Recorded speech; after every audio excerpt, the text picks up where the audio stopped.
I-open lang natin ang ating PayPal account sa ating browser. Then, login lang tayo. Then, type lang po natin yung PayPal.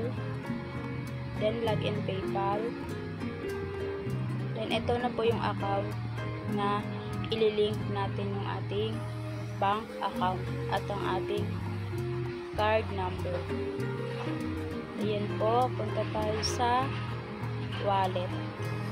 Click lang po natin yung wallet sa taas. Ayan po. Yan nakalagay po, link a new card. Ayan, pag-click lang po natin yung link a new card, ito po yung lalabas. Link a credit card and link a bank account. Ayan, pagka-link a credit card, ito po yung lalabas. Click lang po natin yan, and then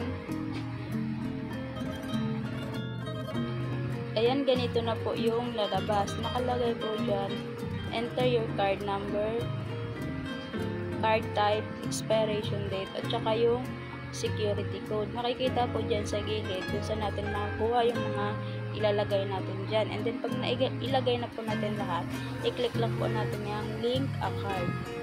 Click up, ayan, pag na-click na po tayo, punta naman tayo sa link a bank account. Ayan, nakalagay po dyan, bank name, bank code, at saka account number. Yan, automatic na po na may nakalagay dyan sa bank code pag naglagay tayo ng bank name. Ayan po, sa gilid na picture, dyan po natin makikita kung ano yung mga ilalagay natin. And then, pag nailagay na po natin, click lang po natin yung link your bank.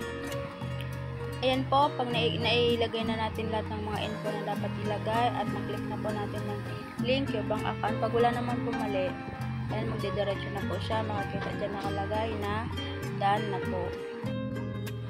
Ayan, okay na po. Nailink na po natin yung ating bank account. Kaya pag gusto na naman po palitan ng ibang bank account, click na lang po yung remove bank and then fill up na lang po ulit.